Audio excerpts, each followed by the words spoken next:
جسم کے اندر ایک گوشت کا ٹکڑا ہے، جب وہ گوشت کا ٹکڑا درست ہوتا ہے تو پورے جسم کا نظام صحیح ہوتا ہے، اور وہ گوشت کا ٹکڑا اگر خراب ہو جائے تو پورے جسم کا نظام خراب ہو جاتا ہے۔ ظاہر سی بات ہے، نبی علیہ الصلوۃ والسلام نے جو ارشاد فرمایا یہ ظاہری بیماری کے بارے میں نہیں فرمایا۔ انبیاء کا کام جسمانی بیماری کا علاج نہیں ہے، انبیاء کا کام ہے روحانی بیماریوں کا علاج کرنا۔ جس طرح جسم بیمار ہوتا ہے،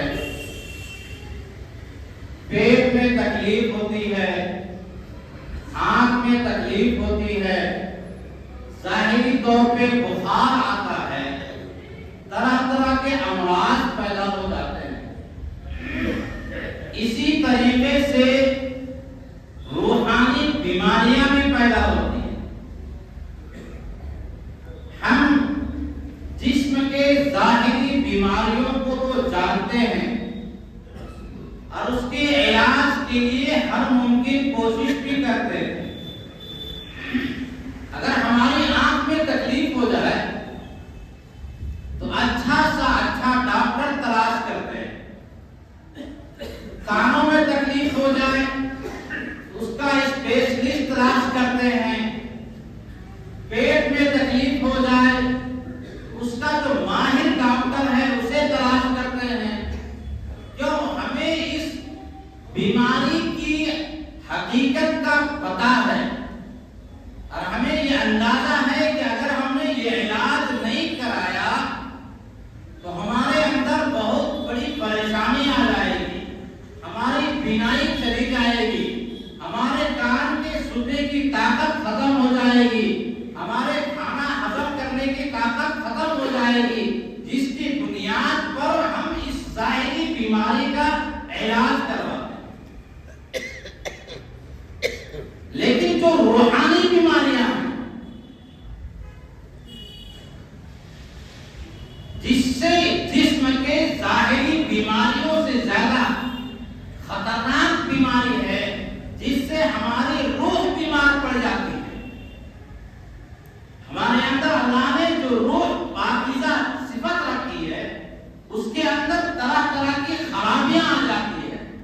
اس روح کی بیماریوں کو دور کرنے کے لیے انبیاء علیہم السلام کو اللہ نے طبیب بنا کر کے, ڈاکٹر بنا کر کے ہمارے پاس دے.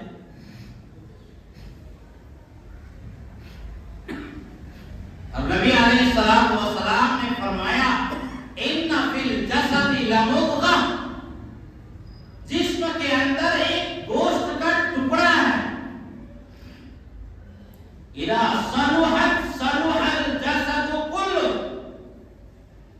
وہ گوشت کا ٹکڑا جو خراب ہو جاتا صحیح ہوتا ہے, صلح الجسد کلہ, تو جسم کا سارا نظام صحیح رہتا ہے, مطلب روح کا سارا نظام صحیح رہتا ہے. وَإِذَا فَسَدَتْ, جب وہ خراب ہو جاتا ہے, فَسَدَ الْجَسَدُ كُلُّهُ, جسم اور روح کے تمام نظام کو خراب کر دیتا ہے. اللہ, کان کھول کے سن لو, اللہ وہی القلب, وہ دل ہے, دل ہے, دل ہے. اللہ کے مطلب یہ کان کھول کے سن لو, اللہ وہی القلب, وہ دل ہے. اگر یہ صحیح رہا تو پورا جسم کا نظام, روح کا نظام صحیح رہتا ہے.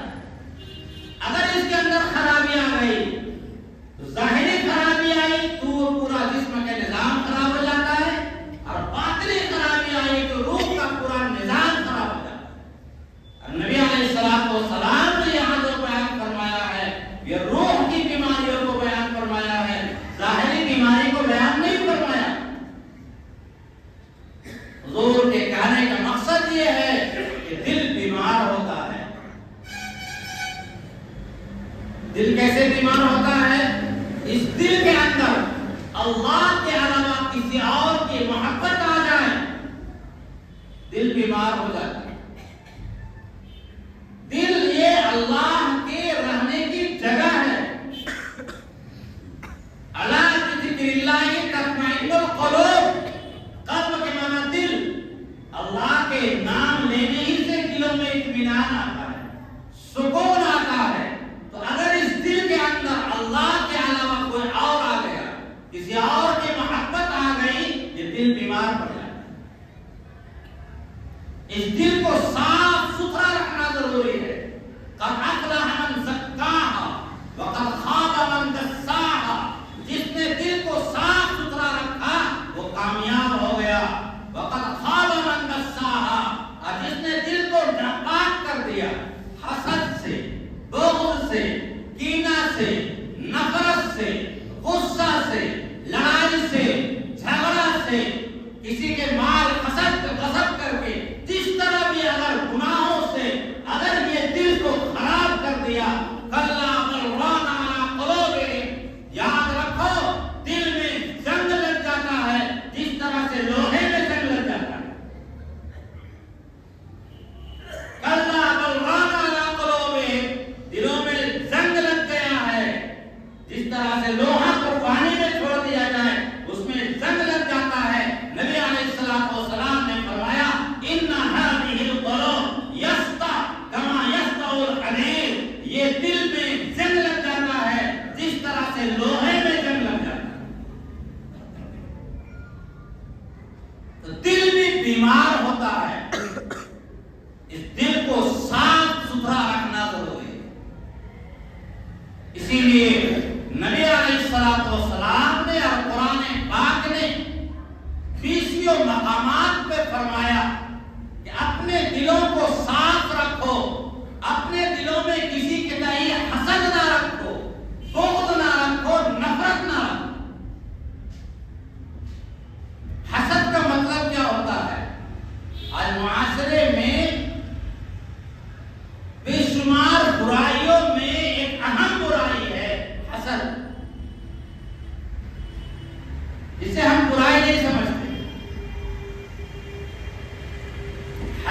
اتنا بڑا گناہ کہ دنیا میں سب سے پہلا جو گناہ ہوا ہے وہ حسد کی بنیاد پر ہوا.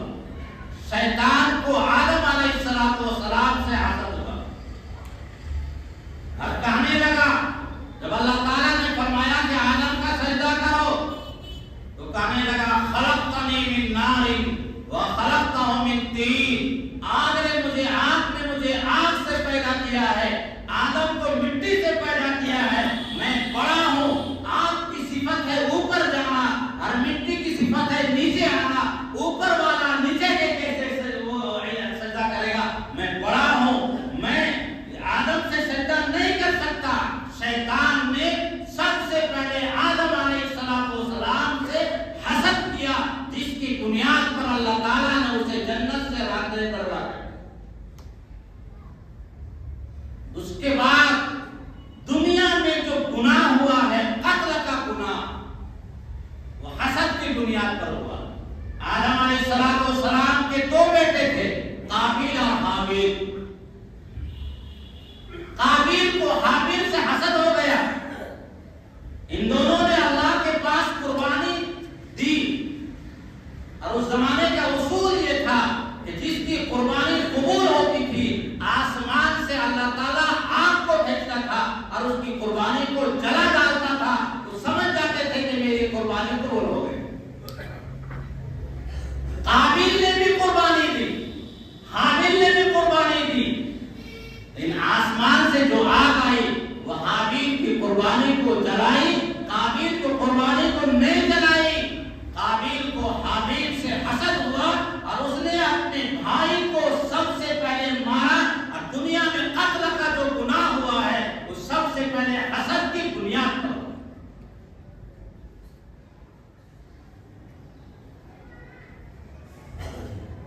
یوسف علیہ السلام کو سالہ سال تک اپنے والدین سے جدائی اختیار کرنا پڑا.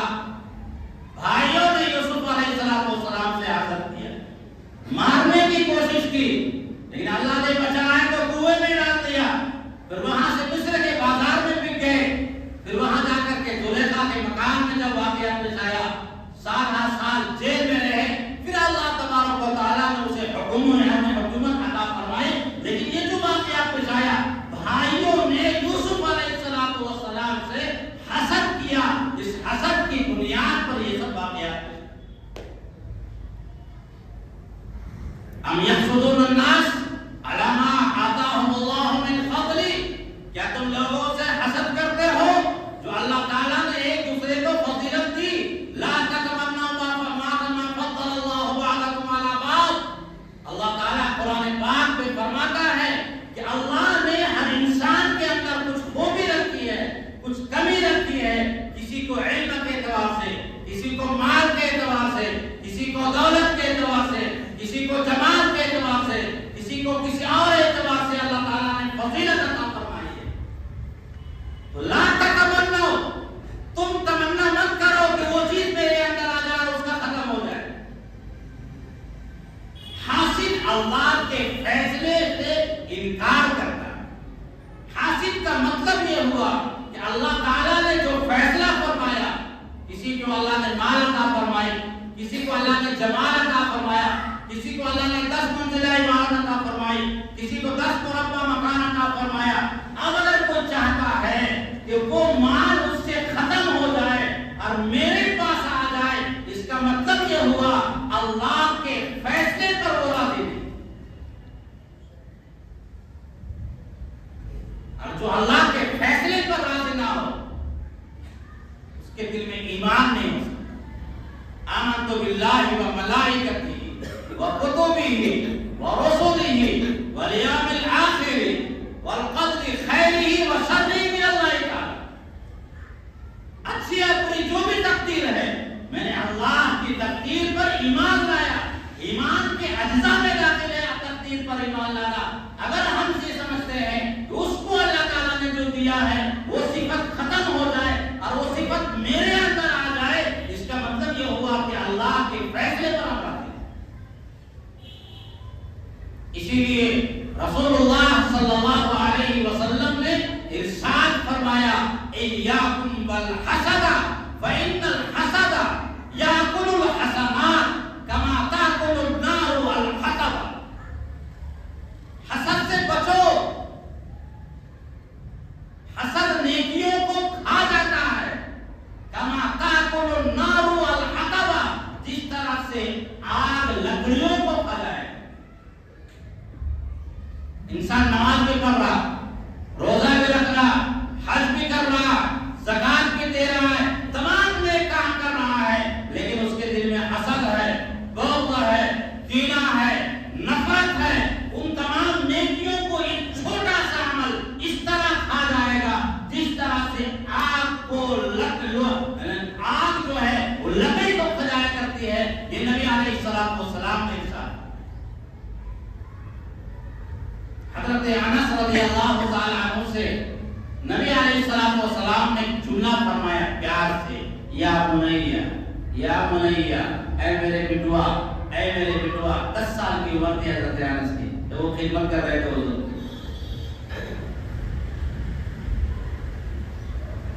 یا بنیا ان استطعت ان تصبح, اگر تم یہ کام کر سکتے ہو کہ صبح اس حال میں کرو, لیس فی قلبک غش, کہ تمہارے دل میں کسی کے بارے میں کھوٹ نہ ہو, حسد نہ ہو, بغض نہ ہو, کینہ نہ ہو, تو یہ کام کرنا ہے. وَإِنِ اسْتَطَعْتَ أَن تُمْسِيَ وَلَيْسَ فِي قَلْبِكَ غِشٌّ, اگر تم شام اس حال میں کرنا چاہو کہ تمہارے دل میں کسی کے تئیں نہ حسد ہو, نہ بغض ہو, نہ کینہ ہو, نہ نفرت ہو, فَافْعَلْ, یہ کام کر لینا. فَذَلِكَ مِن سُنَّتِي, یہ میرا طریقہ ہے, یہ میری سنت ہے. بڑے پیار سے حضور نے فرما دیا, بنیا, اے بٹوا, بٹوا, بیٹا نہیں کہا, انسان پیار سے بٹوا کہتا ہے. اے میرے بٹوا, اے میرے لال, ان استطعت ان تصبح, اگر تم یہ کر سکتے ہو, ان تصبح, کہ صبح اس حال میں کرو, لیس فی قلبک غش, کہ تیرے دل میں نہ حسد ہو, نہ بغض ہو, نہ کینہ ہو, فافعل, تو یہ کام کر لینا.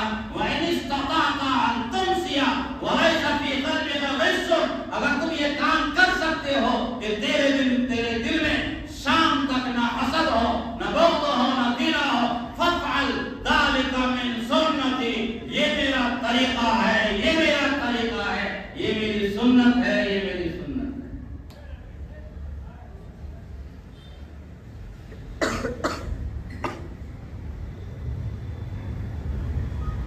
حضور بیٹھے ہوئے تھے, کہا جو یہاں سے گزرے گا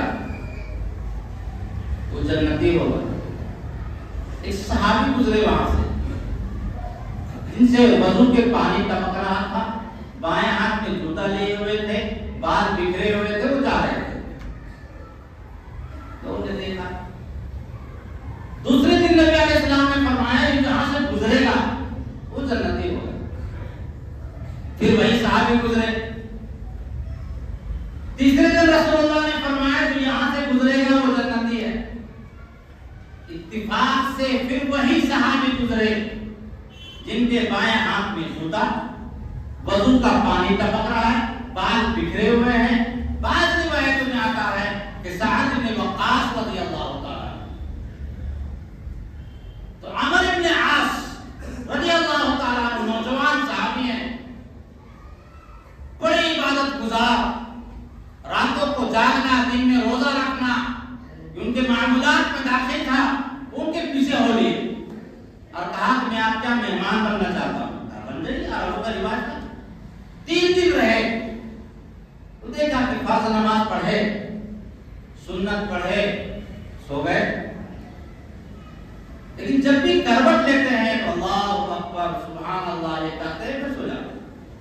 فجر کی اذان ہوئی, سنت پڑھے, نماز پڑھے, کام میں چلے گئے, کھیتی باڑی میں چلے گئے, پھر اپنے نماز وقت پڑھے, اس کے بعد پھر آئے گھر میں. 3 دن ان کے گھر میں رہے, لیکن نہ وظیفہ پڑھا, نہ بہت زیادہ تہجد کا اہتمام کیا, نہ اولاد کا اہتمام کیا, کچھ نہیں. فرائض کو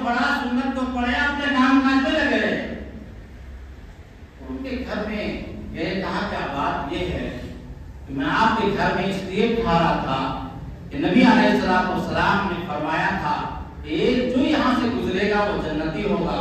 تینوں دن آپ کے بارے میں فرمایا. میں یہ دیکھنا چاہتا تھا کہ آپ کون ایسا عمل کرتے ہیں جس کی بنیاد پر نبی علیہ السلام نے زبان رسالت نے آپ کے جنتی ہونے کی بشارت دی. میں تو کچھ کرتا ہوتا نہیں, بس فرائض پہ عمل کرتا ہوں, سنت پہ عمل کرتا ہوں, گناہوں سے بچنے کا اہتمام کرتا ہوں. تو سب کرتے ہیں, ہم لوگ بھی کر رہے ہیں کام. تو جانے لگے تو بلایا, سنو ایک کام کرتا ہوں, صبح کرتا ہوں اس حال میں کہ شام تک کسی مومن کے بارے میں میرے دل میں نہ حسد ہوتا ہے, نہ بغض ہوتا ہے, نہ کینہ ہوتا ہے, نہ نفرت. اور صبح کرتا ہوں اس حال میں کہ رات بھر میرے دل میں کسی مومن کے بارے میں نہ حسد ہوتا ہے, نہ بغض ہوتا ہے, نہ کینہ ہوتا ہے. ہاں یہی وہ عمل ہے جس کی بنا پر رسول اللہ صلی اللہ علیہ وسلم نے آپ کے جنتی ہونے کی بشارت کی. عمل بہت قلیل ہے, فرائض پر عمل کرنا ہے, سنتوں پر عمل کرنا ہے, گناہوں سے بچنا ہے. بہت تلاوت بھی نہیں کیا, بہت اذکار بھی نہیں پڑھا, خوب وظیفہ بھی نہیں پڑھا, تسبیح ہاتھ میں رکھا بھی نہیں, لیکن صرف یہ ہے کہ دلوں کو پاک و صاف رکھا. اس کے دل میں کسی مومن کے بارے میں حسد اور بغض کینہ نہیں ہوا. اسی بنیاد پر نبی علیہ السلام نے ان کے جنتی ہونے کی بشارت.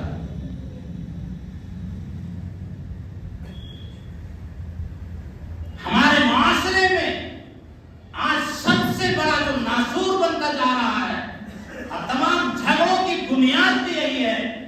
میاں بیوی کے جھگڑے ہوں, بھائی بھائی کے جھگڑے ہوں, باپ بیٹوں کے جھگڑے ہوں, پڑوسی کا جھگڑا ہو, خاندان والوں کا جھگڑا ہو, محلے والے کو جھگڑا ہو, سب سے بنیادی وجہ یہ ہے کہ ہم ایک دوسرے کو دیکھنا نہیں چاہتے. نبی علیہ السلام نے فرمایا وَأَحِبَّ لِلنَّاسِ مَا تُحِبُّ لِنَفْسِكَ, جو اپنے لیے پسند کرتا ہے اپنے بھائی کے لیے پسند کرو, تبھی تمہارا ایمان مکمل ہو سکتا ہے, ورنہ اس کے بغیر ایمان مکمل نہیں ہو سکتا. لیکن ہم ایک دوسرے کو دیکھنا نہیں چاہتے, جس کی بنیاد پر ہر ممکن کوشش کرتے ہیں کہ سامنے والے کو تکلیف پہنچا دیا جائے, سامنے والے کا نقصان ہونا چاہیے. جیسے بھی نقصان ہو, جس طرح بھی نقصان ہو, نقصان کرنے کی کوشش کرنا چاہیے. نفع نقصان کا مالک تو اللہ ہے, لیکن انسان جو ارادہ کرتا ہے اس ارادے کو اسے گناہ ملے.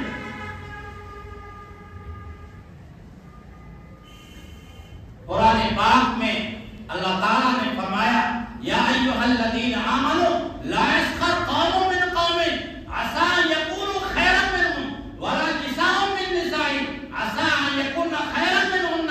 اے ایمان والو, کوئی مرد کسی مرد کا مذاق ٹھٹا نہ اڑائے, اس کو حقیر نہ سمجھے, اس پر جلے نہیں. ہو سکتا ہے جس سے تم جل رہے ہو وہ تم سے اعلیٰ اور افضل, اللہ کی نگاہ میں اس کا مرتبہ بلند ہو. لاکھ تم نماز پڑھ رہے ہو, روزہ رکھ رہے ہو, لیکن جس کا تم مذاق اڑا رہے ہو, کیا پتا کس عمل کی بنیاد پر اللہ نے اس کو قبول کر لیا اور تمہارے عمل کو اللہ نے قبول نہیں کیا. وَلَا نِسَاءٌ مِّن نِسَاءٍ, اور کوئی عورت کسی عورت کا مذاق اور ٹھٹھا نہ اڑائے. عَسَىٰ أَن يَكُنَّ خَيْرًا مِّنْهُنَّ, ہو سکتا ہے جس عورت کا مذاق اڑایا جا رہا ہے اللہ تعالیٰ اس کے گناہوں کو معاف کر دے, اللہ تعالیٰ اس کو مقرب بنا لے اور تم کو اللہ اپنی مجلس سے دور کر دے. ہم نے اسلام کو صرف نماز روزے میں منحصر کر دیا.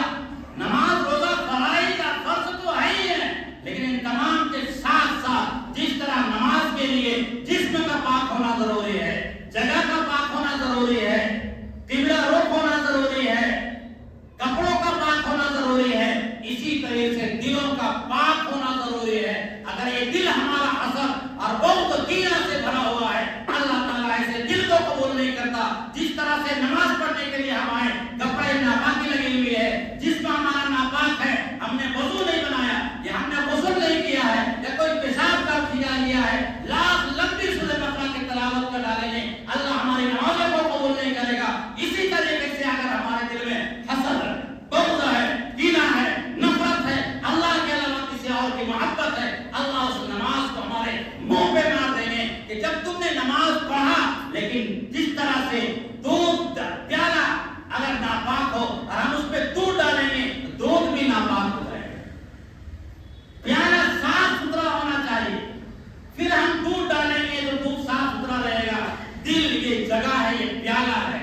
اس میں نماز ڈالتے ہیں، ذکر ڈالتے ہیں، دل کا صاف و ستھرا ہونا ضروری ہے۔ اگر ہم نے اس میں ڈالا نماز کو، پیالہ ناپاک تھا، نماز بھی خراب ہو گئی۔ ہم نے زکات ڈالا، زکات بھی خراب ہو گئی۔ ہم نے حج ڈالا، حج خراب ہو گیا۔ ہم نے صدقہ ڈالا، صدقہ خراب ہو گیا۔ ہم نے ذکر کیا، وہ خراب ہو گیا۔ قرآن پاک کی تلاوت ہم نے کی، وہ بھی خراب ہو جائے گا۔ کیوں؟ برتن ناپاک ہے۔ برتن جب ناپاک رہے گا، جو چیز اس کے اندر ڈالیں گے وہ چیز بھی خراب ہو جائے گا۔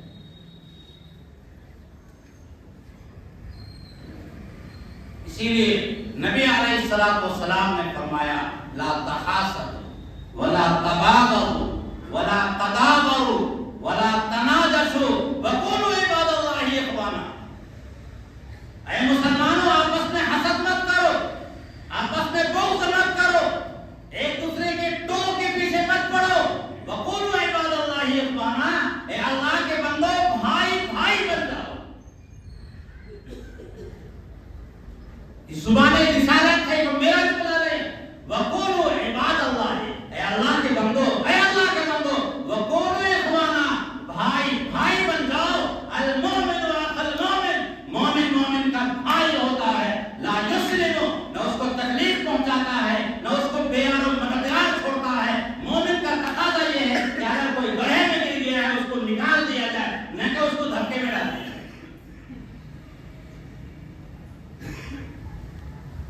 لا تباغضوا ولا تدابروا ولا تحاسدوا، اے ایمان والو آپس میں حسد مت کرو، آپس میں بغض مت کرو، آپس میں ایک دوسرے کے پیچھے مت پڑو۔ وَقُولُوا عِبَادَ اللَّهِ إِخْوَانًا، اور اے اللہ کے بندو آپس میں بھائی بن جاؤ، بھائی بن جاؤ، بھائی بن جاؤ۔